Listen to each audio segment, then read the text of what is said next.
నిత్య ప్రేమతో నన్ను ప్రేమించెన్, నిత్య ప్రేమతో నన్ను ప్రేమించెన్. ప్రార్థన చేసుకుందాం. మహాకృపయు కనికరము కలిగిన మా కన్న తండ్రి, ఘనమైన ఉన్నతమైన నీ నామమునకు స్తుతులు స్తోత్రములు చెల్లిస్తున్నాం. శాశ్వత ప్రేమ నీ టీవీ కార్యక్రమం ద్వారా పరిశుద్ధ లేఖనాలను ధ్యానించడానికి పూనుకుంటుండగా సహాయాన్ని అనుగ్రహించండి. నీ దాసుడనైనా నన్ను జ్ఞాపకం చేసుకోండి. శక్తి కలిగిన నీ మాటలు చెప్పగలిగే సామర్థ్యాన్ని అనుగ్రహించండి. వినుచున్న నీ పిల్లలకు వివేచనను అనుగ్రహించి మా జీవితాలను నాయన విశ్వాసములో స్థిరపరిచి బలపరచమని మిమ్మల్ని కోరుకుంటూ క్రీస్తు నామం నీ ప్రార్థన అడిగి వేడుకొంచున్నాము తండ్రి, ఆమేన్. ప్రియమైన దేవుని వారలారా, దేవుని అపారమైన ప్రేమను బట్టి, ఆయన ఉచితమైన కృపను బట్టి పరలోకమందున్న కన్న తండ్రిని స్తుతిస్తూ క్రీస్తు పేర కృతజ్ఞతాస్తుతులు చెల్లించుచున్నాను.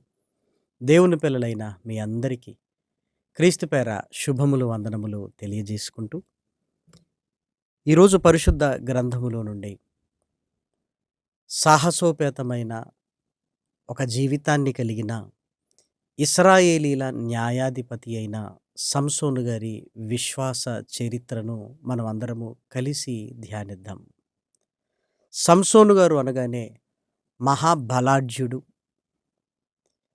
దేవుని సంకల్పాన్ని బట్టి పుట్టిన ఒక గొప్ప వ్యక్తి అనే ఒక అభిప్రాయాన్ని ఒకవైపు కలిగి ఉన్న, మరొక వైపు సంసోను గారి పట్ల సదభిప్రాయము కంటే దురభిప్రాయం ఎక్కువగా క్రైస్తవుల ఆలోచనలో ఉంది.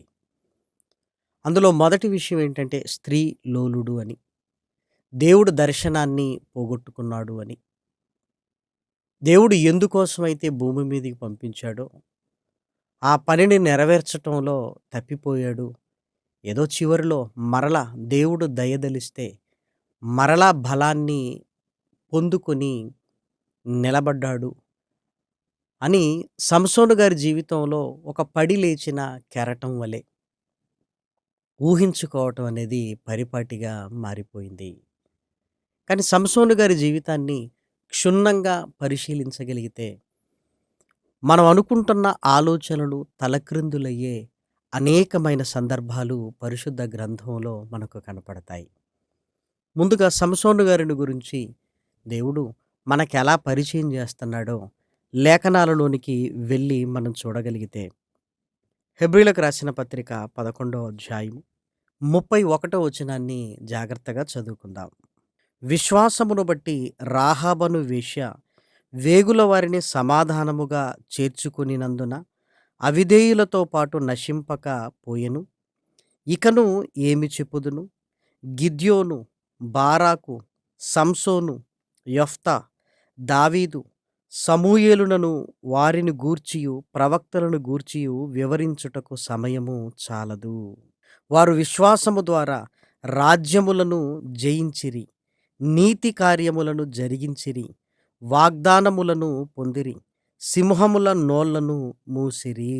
హెబ్రీలకు రాసిన పత్రిక 11వ అధ్యాయపు 31వ వచనాన్ని మనం గమనించగలిగితే, విశ్వాస వీరుల జాబితాను గురించి పౌలు గారు పరిశుద్ధాత్మ ప్రేరణతో మాట్లాడుతూ సంసోను గారి పేరు కూడా ప్రస్తావిస్తున్నాడు.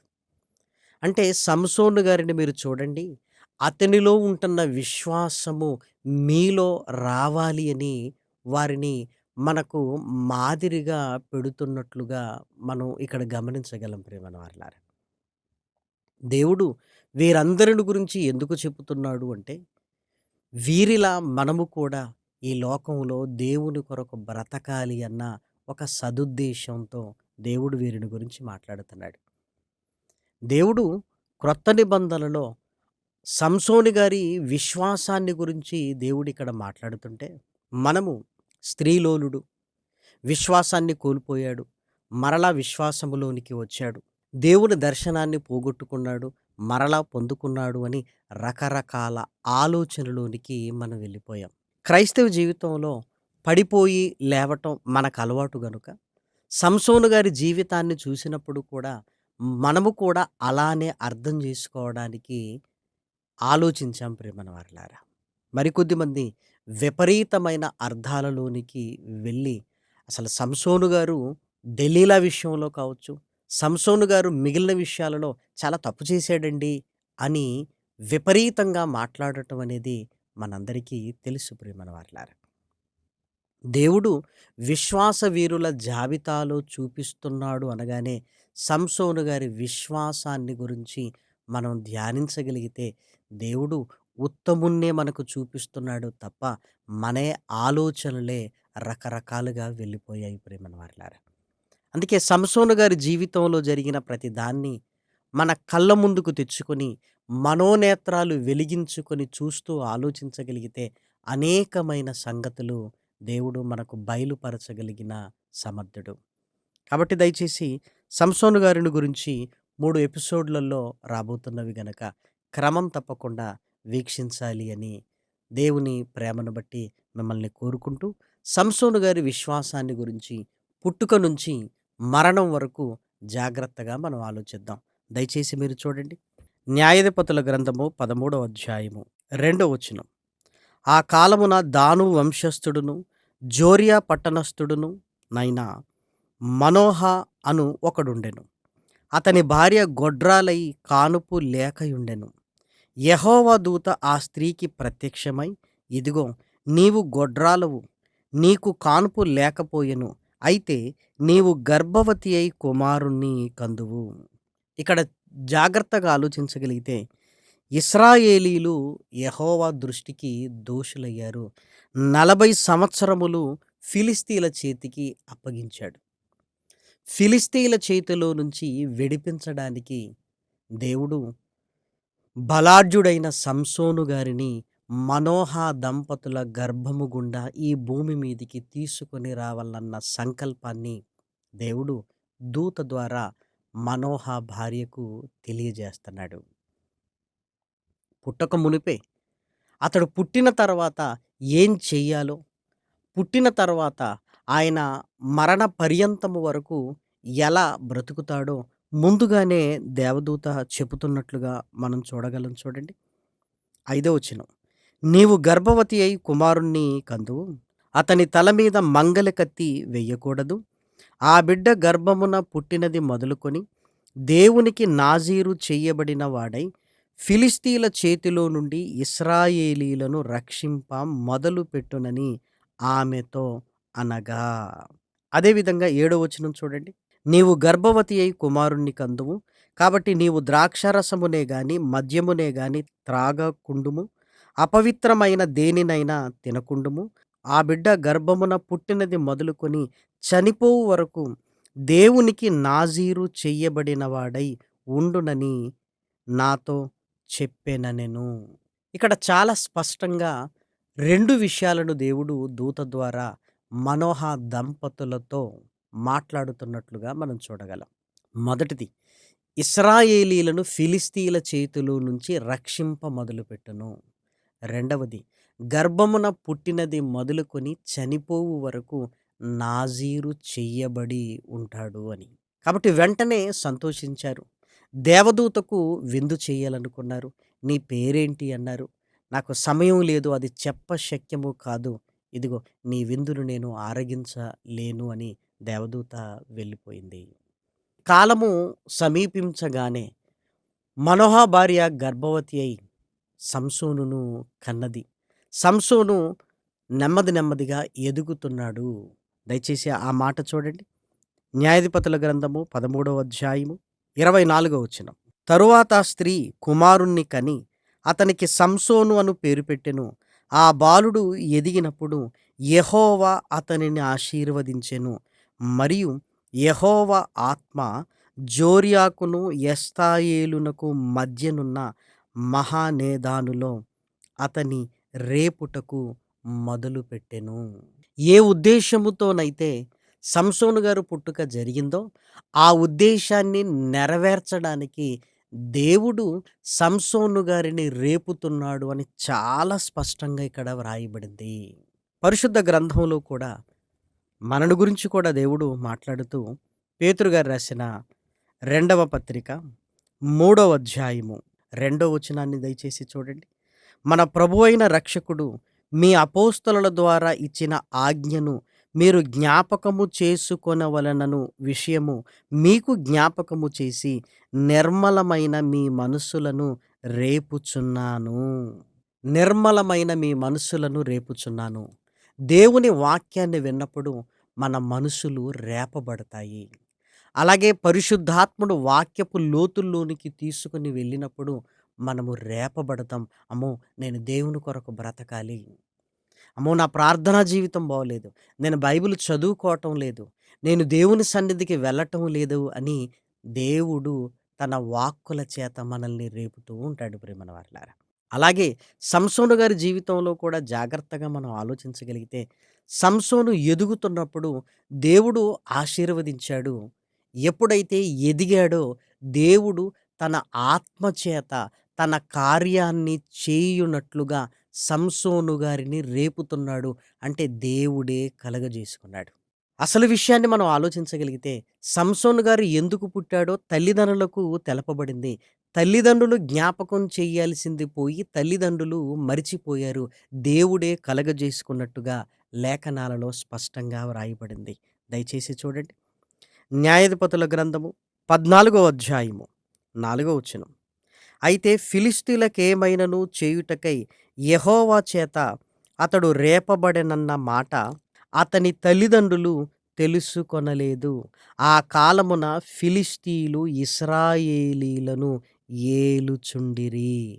దేవుడు ఎలా రేపుతున్నాడో జాగ్రత్తగా లేఖనాలను మనం పరిశీలించగలిగితే ఫిలిష్తీయులు ఏలుతున్నారు ఆ కాలంలో.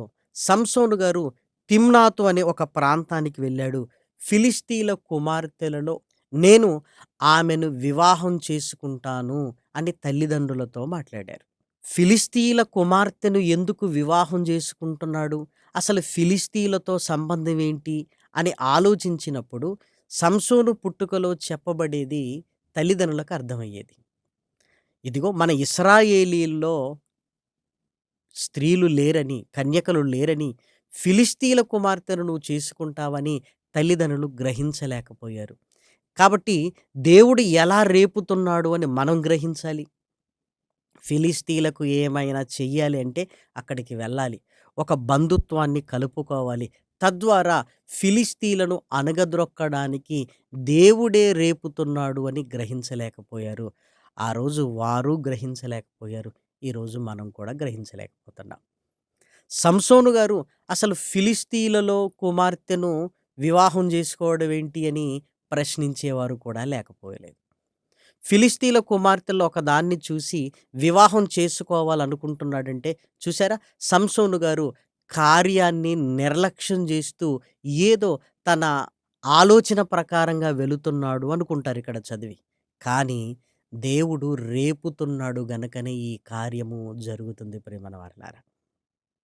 దేవుని ఆలోచనలు గంభీరములు. ఆయన ఉద్దేశములు చాలా గొప్పవి. మనం అర్థం చేసుకోవడానికి మన శక్తి సరిపోదు. కాబట్టి దేవుడు ఏ విధంగా రేపాడో ఒక్కసారి మీరు ఆలోచించండి. ఫిలిష్తీయులకు ఏమైనా చెయ్యాలి. చెయ్యాలంటే ఈయన తిమ్నాతుకు వెళ్ళాలి. వెళ్ళిన తర్వాత నేను వివాహం చేసుకుంటాను అని తల్లిదండ్రులను మాట్లాడమని పంపాలి. మరి ఇది చేయటం వల్ల ఏం జరిగింది అని లేఖనాలలోనికి వెళ్ళి మనం చూడగలిగితే 14వ అధ్యాయంలో దయచేసి చూడండి. 5వ వచనం. అప్పుడు సంసోను తన తల్లిదండ్రులతో కూడా తిమ్నాతుకు పోయి తిమ్నాతు ద్రాక్ష తోటల వరకు వచ్చినప్పుడు కొదమ సింహము అతని ఎదుటికి బొబ్బరించుచూ వచ్చెను. యెహోవా ఆత్మ అతనిని ప్రేరేపింపగా అతని చేతిలో ఏమీయూ లేకపోయినను ఒకడు మేకపిల్లను చీల్చునట్లు అతడు దానిని చీల్చెను. వెళుతున్నప్పుడు జరిగిన సంగతి. కొదమ సింహము, సింహములలో కొదమ సింహము చాలా ప్రమాదకరమైంది. సంసోను మీదకొచ్చింది. ఒకడు మేకపిల్లలు చీల్చినట్టుగా చీల్చేశాడు. ఇక్కడ జాగ్రత్తగా ఆలోచించగలిగితే ఒకవేళ దేవుని చిత్తము కాకపోతే సంసోనును యెహోవా ఆత్మ ప్రేరేపించినప్పుడు కొదమ సింహాన్ని మేకపిల్లగా చీల్చాడు అంటే మీరు ఆలోచించండి. సంసోను గారు వెళుతున్నది దేవుని చిత్తమే గనుకనే దేవుడు ప్రేరేపించిన దాన్ని బట్టి వెళుతున్నాడు గనుకనే కొదమ సింహము వచ్చినప్పుడు చీల్చేశాడు. తిమ్నాతుకు వెళ్ళాడు. అక్కడికి వెళ్ళి దయచేసి మీరు చూడండి 7వ వచనం. అతడు అక్కడికి వెళ్ళి ఆ స్త్రీతో మాటలాడినప్పుడు ఆమె యందు సంసోనుకు ఇష్టము కలిగెను. ఆ స్త్రీతో మాటలాడినప్పుడు ఆ స్త్రీని చూడగానే ఆ స్త్రీ అందానికి మైమరిచిపోయి ముగ్ధుడైపోయి ఒక స్త్రీ లోలుడై ఆమెను వివాహం చేసుకోవాలి అని ఆలోచించట్లేదు. ఆమెతో మాట్లాడిన తర్వాత ఇష్టం. మాటలను బట్టి ఇష్టపడ్డాడే తప్ప అందచందాలను బట్టి కాదు ప్రియమైన దేవుని పిల్లలారా. స్పష్టంగా లేఖనాలలో వ్రాయబడింది. మనం ఎలా ఊహిస్తుంటామంటే అక్కడికి వెళ్ళి ఆమె అందచందాలకు పొంగిపోయి వెంటనే ఇష్టం కలిగింది అనుకుంటాం. లేఖనాలలో అలా వ్రాయబడలేదు. ఆమెతో మాట్లాడాడు. మాటలాడిన తర్వాత ఇష్టపడ్డాడు ప్రియమైన వారలారా. ఇప్పుడు ఫిలిష్తీయులకు ఏమైనా చేయవలెనని దేవుడు రేపుతున్నాడు అని ముందుగా మనం ఆలోచించాం కదా! ఎలా రేపుతున్నాడో మనము చూచినప్పుడు దయచేసి మీరు చూడండి. 8వ వచనం. కొంతకాలమైన తర్వాత అతడు ఆమెను తీసుకొని వచ్చుటకు తిరిగి వెళ్ళుచుండగా సింహపు కళేబరమును చూచుటకై ఆ వైపు తిరిగినప్పుడు సింహపు కళేబరములో తేనెటీగల గుంపును తేనెయు కనబడగా అతడు ఆ తేనె చేతనుంచుకొని తినుచు వెళ్ళుచు తన తల్లిదండ్రుల యొద్దకు వచ్చి వారికి కొంత నియ్యగా వారును తినిరి. ఈ సంగతి ఎవరికీ చెప్పలేదు. ప్రారంభంలో వెళుతున్నప్పుడు సింహాన్ని చంపేశాడు కదా! మరలా కొంతకాలం అయిపోయిన తర్వాత మరలా వెళుతున్నప్పుడు ఆ సింహపు కళేబరములో తేనె పట్టును చూశాడు. తినుచు తల్లిదండ్రులకిచ్చాడు. కానీ ఇది ఎలా వచ్చింది అని తల్లిదండ్రులకు సంసోను గారు చెప్పలేదు. ఇప్పుడు దయచేసి మీరు చూడండి 11. అంతట అతని తండ్రి ఆ స్త్రీని చూడబోయినప్పుడు సంసోను విందు చేసెను. అచ్చట పెండ్లి కుమారులు అట్లు చేయుట మర్యాద. వారు అతన్ని చూచినప్పుడు అతని యొద్ద ఉండుటకు 30 మంది స్నేహితులను తోడుకొని వచ్చిరి. అప్పుడు సంసోను, మీకిష్టమైన ఎడల నేను మీ ఎదుట ఒక విప్పుడు కథను వేసెదను. దేవుడు రేపుతున్నాడు. ఒక విప్పుడు కథను నేను చెబుతాను. దాన్ని నాకు సమాధానం చెప్పండి అని అడుగుతున్నాడు. మీరు ఈ విందు జరుగు 7 దినములలోగా దాని భావము నాకు తెలిపిన ఎడల నేను 30 సన్నపు నార బట్టలను 30 దుస్తులను మీకిచ్చెదను. మీరు దాన్ని నాకు తెలపలేకపోయిన ఎడల మీరు 30 సన్నపు నార బట్టలను 30 దుస్తులను నాకియ్యవలెనని వారితో చెప్పగా వారు మేము ఒప్పుకొందుము, నీ విప్పుడు కథను వేయమని అతనితో చెప్పగా అతడు బలమైన దానిలో నుండి తీపి వచ్చెను, తినుదానిలో నుండి తిండి వచ్చెను అనెను. ఇప్పుడు దయచేసి చూసారా? సింహాన్ని కొదమ సింహాన్ని చంపిన దానిలో నుంచే పొడుపు కథను తీసుకున్నాడు. అంటే దేవుడు సింహాన్ని చంపి అక్కడ తేనె పట్టును చూపించి ఆ తేనెను తింటున్నప్పుడు దేవుడు ప్రేరేపించాడు. దానినే అడుగుతున్నాడు. దానినే అడుగుతున్నాడు ప్రియమైన దేవుని పిల్లలారా. బలమైన దానిలో నుండి తీపి వచ్చెను, తినిదానిలో నుండి తిండి వచ్చెను. వారు ఈ పొడుపు కథ భావం ఏంటి అని ఎన్ని రోజులు ఆలోచించినా వాళ్ళకు దొరకట్లేదు భావం. సమయం దగ్గర పడుతుంది. అప్పుడు వారేం చేశారంటే సంసోను భార్య దగ్గరికి వారు వచ్చి, ఇదిగో నువ్వు మమ్మల్ని అవమానపరచడానికి ఇలా చేశావా? నీ భర్తను కనుక్కో అన్నప్పుడు ఈమె లాలన చేసింది. అప్పుడు సంసోను గారు ఆ భావం చెప్పాడు. తేనె కంటే తీపి అయినదేది? సింహము కంటే బలమైనది ఏది అని. సంసోను భార్య వాళ్ళకి తెలియచేసింది. తెలియచేయగానే వారు సంసోనుకు చెప్పగానే సంసోనుకు కోపం బాగా వచ్చింది. ఎందుకంటే నా దూడతో మీరు దున్నకపోతే మీకు ఇది తెలిసేది కదంటే నా భార్య ద్వారా మీరు తెలుసుకున్నారు అని ఇప్పుడు ఏం చేస్తున్నాడో జాగ్రత్తగా మీరు చూడగలిగితే 19వ వచనం. యెహోవా ఆత్మ అతని మీదికి మరలా రాగా అతడు అష్కలోనుకు పోయి వారిలో 30 మందిని చంపి వారి సొమ్మును దోచుకొని తన విప్పుడు కథ భావమును చెప్పిన వారికి బట్టలనిచ్చెను.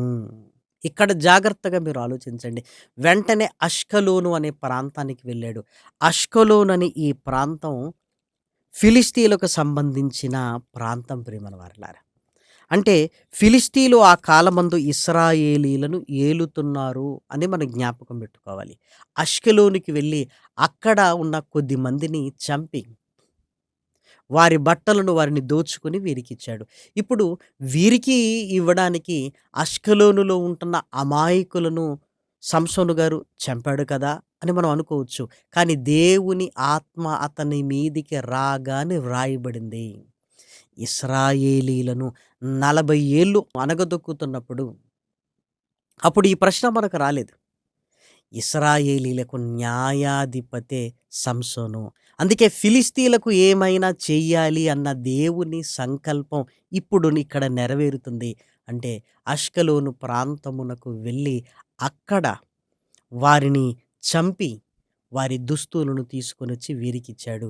వెంటనే ఫిలిస్తీయులు అలర్ట్ అయిపోయారు ప్రియమైన దేవుని పిల్లలారా.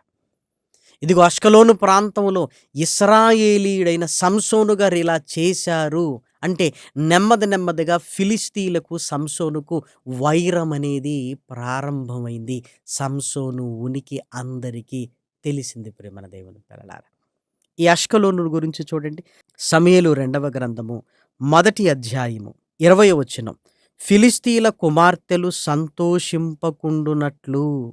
ఇక్కడ ఫిలిస్తీయులది దేశం. క్రింది వచనంలోనికి రాగానే సున్నతి లేని వారి కుమార్తెలు జయమని చెప్పకుండునట్లు ఈ సమాచారము గాతులో తెలియజేయకుడి. అష్కెలోను వీధులలో ప్రకటన చెయ్యకుడి. గాతు అనే ప్రాంతము, అష్కెలోను అనే ప్రాంతము ఫిలిస్తీయులకు సంబంధించిన ప్రాంతాలు. గొలియాతు గాతువాడు, ఫిలిస్తీయుడు మనకు తెలుసు. కాబట్టి అష్కెలోను అన్న ప్రాంతానికి వెళ్ళి ఫిలిస్తీయులనే హతమొందించి వారిని దోచుకున్నాడు. వారిని దోచుకోవటం న్యాయం కాదు కదా అని మీరు అనుకోవచ్చు. మరి 40 ఏళ్ళు ఇశ్రాయేలీయులను ఫిలిస్తీయులు దోచుకున్నందుకు న్యాయాధిపతిగా ఏం చేయాలి చెప్పండి?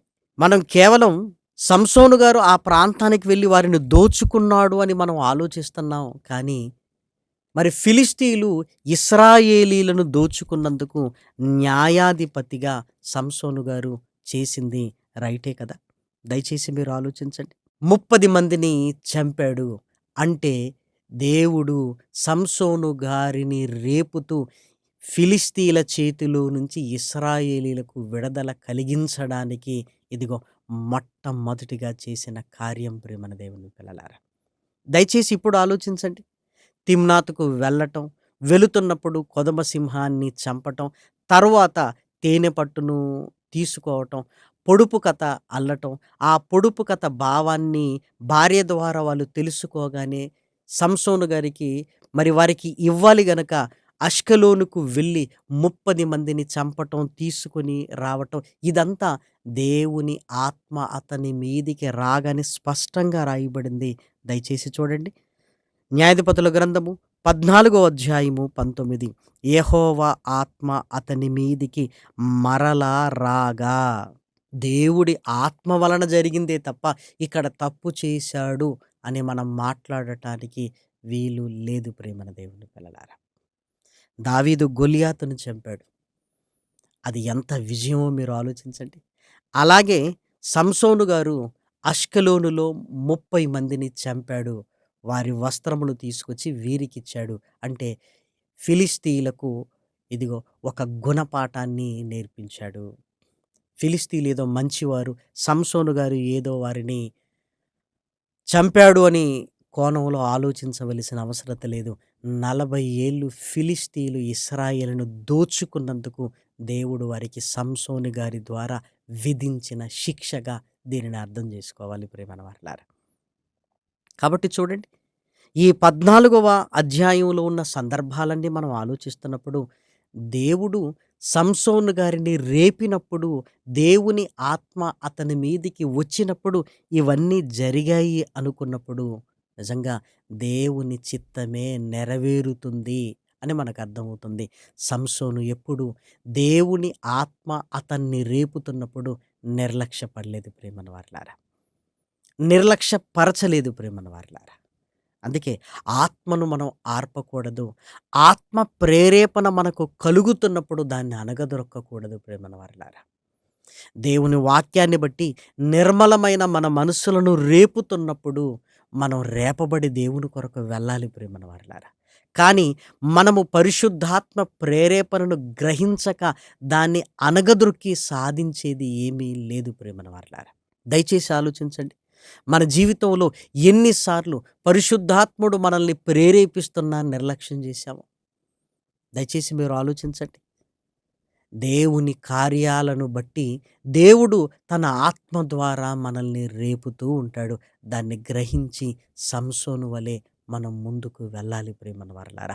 సంసోను గారి జీవితంలో ఫిలిష్తీయుల కుమార్తెను వివాహ బంధంలోనికి తీసుకొని వెళ్ళటం, ఆమెను చూచి ఆమె యందు మాట్లాడటం, ఇదంతా దేవుని సంకల్పం అని జాగ్రత్తగా ఈ 14వ అధ్యాయం అంతా చదువుతున్నప్పుడు మనకు అర్థమవుతుంది.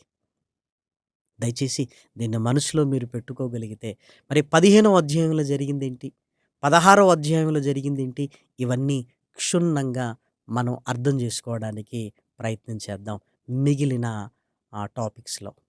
కాబట్టి క్రమం తప్పకుండా వీక్షించండి. సంసోను గారి జీవితంలో జరిగిన ప్రతి దాన్ని మాట్లాడుకుందాం. మరి ఇప్పటి వరకు చెప్పిన వాక్య ధ్యానాన్ని బట్టి సంసోను ఆత్మ ప్రేరేపణను నిర్లక్ష్యము చేయలేదు.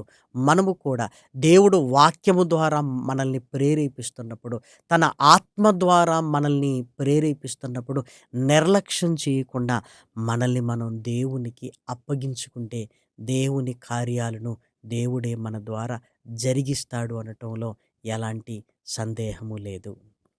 కాబట్టి న్యాయాధిపతిగా ఉన్నాడు గనుక ఇశ్రాయేలీలకు న్యాయము తీర్చాడు. అష్కలోనికి వెళ్ళాడు. ఇశ్రాయేలుని హింసించిన ఫిలిష్తీయుల ప్రాంతమే ఆ అష్కలోను ప్రాంతం. వారిని దండించి ఇదిగో ఇశ్రాయేలీల పక్షాన నేనున్నాడు అని ఫిలిష్తీయులకు సవాలు విసిరాడు ప్రేమన దేవుని పిల్లలారా. కాబట్టి దయచేసి మరలా వాక్యాన్ని ధ్యానించండి. ఇంకా అనేక సంగతులు మనం మాట్లాడుకుందాం, ప్రార్థన చేసుకుందాం. మహాకృపయు కనికరము కలిగిన మా కన్న తండ్రి, ఘనమైన ఉన్నతమైన నీ నామమునకు స్తుతులు స్తోత్రములు. తండ్రి, వింటున్న వాక్కులను నాయన మీ పిల్లల హృదయాలలో నాయన ఫలింప చేయండి. విశ్వాసముతో నాయన నీ కొరకు నిలబడగలిగే భాగ్యాన్ని అనుగ్రహించండి.